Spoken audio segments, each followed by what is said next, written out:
High, good morning everyone. তো welcome to my new blog. তো আমার মর্নিংটা তো স্টার্ট হয় তোমরা জানোই 1 কাপ একদম গরম জল দিয়ে। এটা ম্যান্ডেটারি, আমি আগেও বলেছি। তো যাই হোক, তো আমি একটু ট্যাপ মারছিলাম কাপটা নিয়ে। মনে হলো, ইচ্ছা হলো সকাল সকাল যাতে আমি করি, তাই জন্য আমি করলাম, আর কিছুই না। তো জল খেয়ে ওই একই জায়গায় বসে আমার যে কাজটা সেটা হচ্ছে ফোন ঘাটা। এটা আমার মনে হয় আমার না, সবারই কাজ সকালবেলা উঠে আগে ফোন ঘাটা। তো আমিও সেটাই করছি। তার একটু পরেই দেখো ওয়েদারটা, দেখো প্রথমে দেখলে তো পিছনে কীরকম রোদ ছিল, তারপরেই দেখলাম একটু পরে ওয়েদারটা এরকম হয়ে গেল। মানে দারুণ দারুণ, এত হাওয়া দিচ্ছিল। আর সেইটা দিতে দিতেই মানে এই হাওয়াটা উপভোগ করতে করতেই দেখলাম কি অঝোরে বৃষ্টি নেমে গেল। দেখো যেমন বৃষ্টি হয়েছে তেমন বিদ্যুৎ চমকেছে। যারা কলকাতায় থাকো তারা তো জানোই কীরকম ওয়েদার ছিল কালকে। সাংঘাতিক সাংঘাতিক বৃষ্টির ওয়েদার, কিন্তু খুব ভালো। মানে বৃষ্টি পড়ছিল কিন্তু একটা শান্তি লাগছিল। এই 44 ডিগ্রি 42 ডিগ্রি থেকে টেম্পারেচারটা এত উঠে গেছিলো আগের উইকে, তার থেকে মনে হচ্ছে যেন এই বৃষ্টিটাই ভালো। তবে এরকম অল্প অল্প হোক, একবারে না হয়ে গেলেই হলো, তাহলে আবার কী হবে, রাস্তায় জল টল জমে যায়।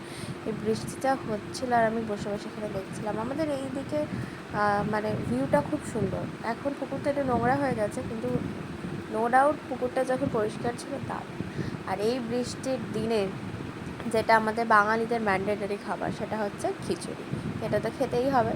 তো যেমন বলা তেমন কাজ, যেহেতু বৃষ্টিটা একটু তাড়াতাড়ি এসেছিলো, তার জন্য মাকে বলাতে মা আর কিছু না বলেই খিচুড়িটা বসিয়ে দিয়েছে আর কি। তো প্রথমে যেটা ছিল, ডালটা ভালো করে ভেজে নিচ্ছে, কারণ খিচুড়ি করার আগে তো মুগ ডাল যেহেতু, ওটাকে একটু ভালো করে ভাজতে হবে। তো মা ভালো করে মুগ ডালটা একটু ভেজে নিচ্ছে। দেখো মুগ ডালটা এখন দেখেছো কীরকম কালার। এটা ততক্ষণ ভাজবে যতক্ষণ না এটা একটা গোল্ডেন ইয়েলো কালার এসে যায়। দেখো ভাজতে ভাজতে দেখেছো কীরকম গোল্ডেনিশ একটা কালার চলে এসছে না? ততক্ষণ এটাকে মুগ ডালটাকে ভাজতে হবে ভালো করে। তো মুগ ডাল ভাজা হয়ে গেছে। আর এখানে তো চাল আগে থেকে রাখাই রয়েছে। এগুলো কোনোটাই ধোয়া নয় কিন্তু, মানে চালটা কিন্তু জল দিয়ে মানে নর্মালি জাস্ট ধুয়ে রাখা রয়েছে। তো চালটা দিয়ে দিয়েছে, চালের মধ্যে ডালটা দিয়ে দিয়েছে। ডালটা দিয়ে ভালো করে জল দিয়ে এবারে গ্যাসে বসিয়ে দিয়েছে। আর খিচুড়ির সাথে তোমরা কে কে কী খেতে ভালোবাসো বলো? আমার তো যেটা ম্যান্ডেটারি লাগে সেটা হচ্ছে এইটা, আলু ভাজা। তো মা দেরি না করে, খিচুড়ি মানেই আলু ভাজা, এটা হবেই, আর কিছু হোক না হোক আলু ভাজা তো হতেই হবে। তা মা এখানে সরু সরু করে আলুগুলো কেটে নিয়েছে, আর তার মধ্যে এই দুটো লঙ্কা দিয়ে দিয়েছে। আমি আগেই বলেছি আমাদের বাড়িতে ঝাল কেউ খায় না, তাই জন্য যার যেরকম ইচ্ছা খাবার জন্য লঙ্কাটা দেওয়া হয়, বা যার যেরকম ঝাল খেতে ইচ্ছা সে সেরকম লঙ্কা নিয়ে নেয়। তো আলুটা এখানে ভাজা ভাজা হবে, মানে সিদ্ধ হবে বেসিক্যালি। ততক্ষণে আমি তোমাদের অন্য একটা জিনিস দেখাচ্ছি। ওটা আলু ভাজা হয়েই এসছে। তারপরে কড়াইতে তেল গরম করে আজকে আমি দেখাবো হচ্ছে তোমাদের খিচুড়িতে যেটা আমরা মেনলি বলি না, তড়কা দেওয়াটা দেখাবো। তো প্রথমে তেলটা গরম করে নিয়েছে, এবার তেলটা একটু গরম হতে টাইম লাগবে। আচ্ছা, কাদের বলো তো আতপ চালে খিচুড়ি খেতে খুব ভালো লাগে? আমাদের তো বাড়িতে খুব একটা হয় না, বাট আমার পার্সোনালি আতপ চাল খেতে, আতপ চাল মানে নর্মালি ভাত খেতেও আমার খুব ভালো লাগে ঘি দিয়ে, মানে প্রচণ্ড ভালো লাগে আমার।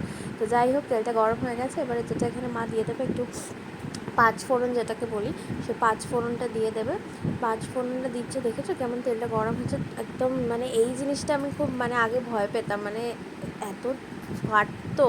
এখন দেখতে হলো, এখন রান্না করি একটু অল্প এত, তাই জন্য একটু ভয়টা কম লাগে। তো পাঁচ ফোড়নটা দিয়ে দেওয়ার পরে পাঁচ ফোড়নটা মা একটু নাড়াচাড়া করে নেবে, এগুলো একটু ভাজা ভাজা হওয়ার জন্য। তার আগে আচ্ছা, দুটো শুকনো লঙ্কাও দিয়ে দিয়েছে মা, শুকনো লঙ্কা আর তেজপাতা এখানে দেখছো, দুটো তেজপাতা ছিঁড়ে মা ওখানে দিয়ে দিয়েছে পাঁচ ফোড়নের সাথে।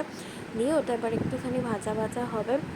আমার মনে হয় খিচুড়ির তড়কা যত ভালো লাগবে, খিচুড়ির টেস্টটা তত ভালো আসে। তো সেটার জন্য দেওয়ার পরে একটুখানি নাড়াচাড়া তো করতে হবে, একটু টাইম দিতে হবে ওটা ভাজা হওয়ার জন্য। আর এখানে মা দারচিনি দিয়ে দিয়েছে, দিয়ে ওটাকে ভালো করে আবার তোমার ভাজার টাইম দেবে। আর এলাচও দিয়ে দিয়েছে। এলাচগুলো যখন দেবে না, তখন এলাচগুলো ফাটিয়ে দেবে। এটা গোটা এলাচ, তাই জন্য এই তিনটে গোটা এলাচ দিয়েছে, তিনটে গোটা এলাচ ফাটিয়ে দিয়েছে।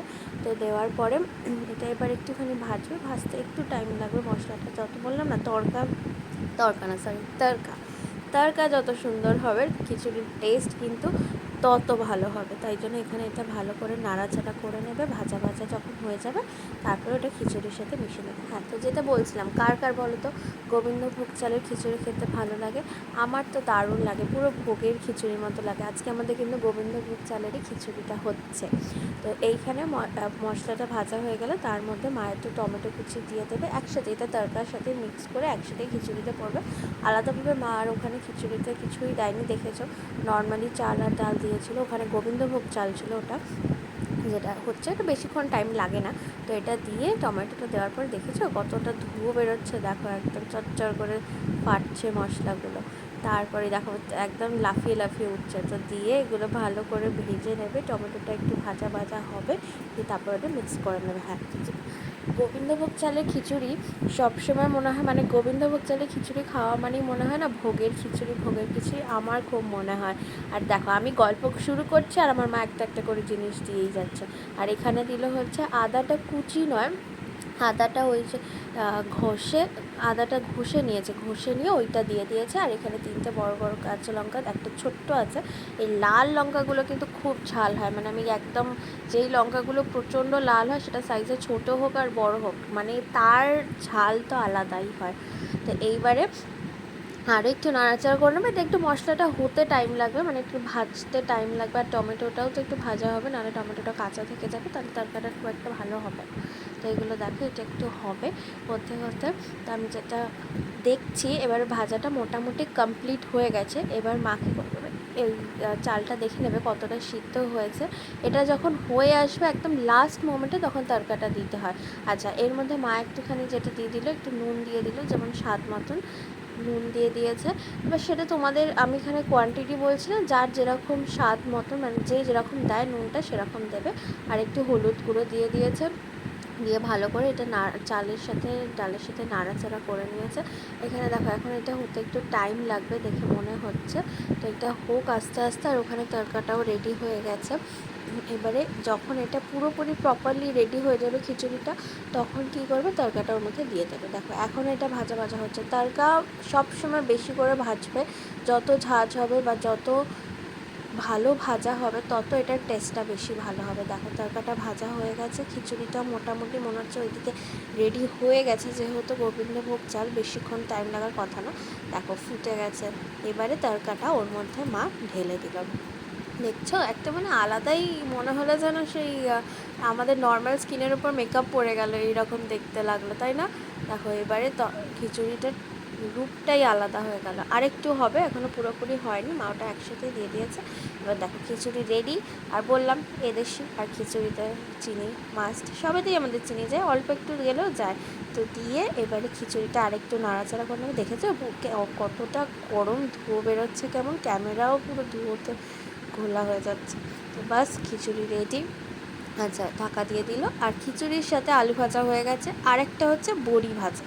এইটা আমার মনে হয় আমি যদি সেখানে থাকি যেখানে বড়ি ভাজা হচ্ছে, বড়ি ভাজাটা ভেজে রাখার পরে আর ওটা খুঁজে পাওয়া যায় না। কেন বড়ি ভাজা রাখলে ওটা আমার চাই, মানে ওটা আমাকে খেতেই হবে।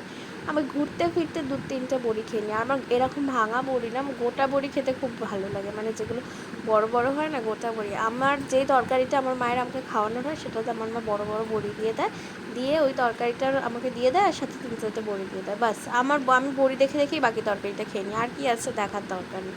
তো যাই হোক, এখানে বড়ি ভাজা হচ্ছে। আরেকটা বড়ি পাওয়া যায় জানো তো, গয়না বড়ি বলে, সে বড় বড় হয় ডিজাইন করা। ওই বড়িটাও খুব ভালো খেতে লাগে, মানে ওটার টেস্টটা না নর্মাল বড়ির থেকে একটু আলাদা হয়, কিন্তু ওইটা খেতে খুব ভালো লাগে। আমি একবারই খেয়েছি, মা ওই ইকো পার্কে হস্তশিল্প মেলা থেকে নিয়ে এসেছিলো। বাট আনফর্চুনেটলি যেটা হয়েছে, ব্যাগে আনতে আনতে, সেদিন খুব বৃষ্টি হচ্ছিলো, ব্যাগে আনতে আনতে বড়িগুলো সবই গুঁড়ো গুঁড়ো হয়ে গেছিলো। তো ওখানে বড়ি ভাজাও রেডি। আর এখানে আরেকটাই লাস্ট, তো খিচুড়ির সাথে আলু ভাজা হয়ে গেছে, বড়ি ভাজা হয়ে গেছে, আর last but not the least, it's mandatory পাঁপড় ভাজা। তো এটা নর্মাল প্লেন পাঁপড়। আর মশালা পাঁপড়টাও খেতে পারো, মশালা পাঁপড়টা ভালো লাগে, বাট আমার মশালা পাঁপড় পার্সোনালি ফেভারিট না। এখানে ভাজছে মা, কিন্তু তোমরা চাইলে মাইক্রোওভেনে রোস্ট করেও নিতে পারো, ওটা সব থেকে ভালো। আর এখানে মা যেহেতু খিচুড়ির সাথে খাওয়া হবে বলে ওটা একটু তেল দিয়ে ভাজছে।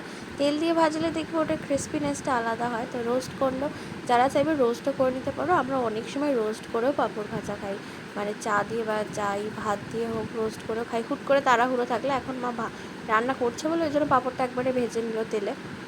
ওটা রোস্ট করা পাঁপড় তো সব থেকে ভালো, কেন কি এখানে দেখো কতটা তেল লাগছে, ফ্রাই হচ্ছে, বাট ওখানে ফ্রাই হবে না, জাস্ট রোস্ট হবে।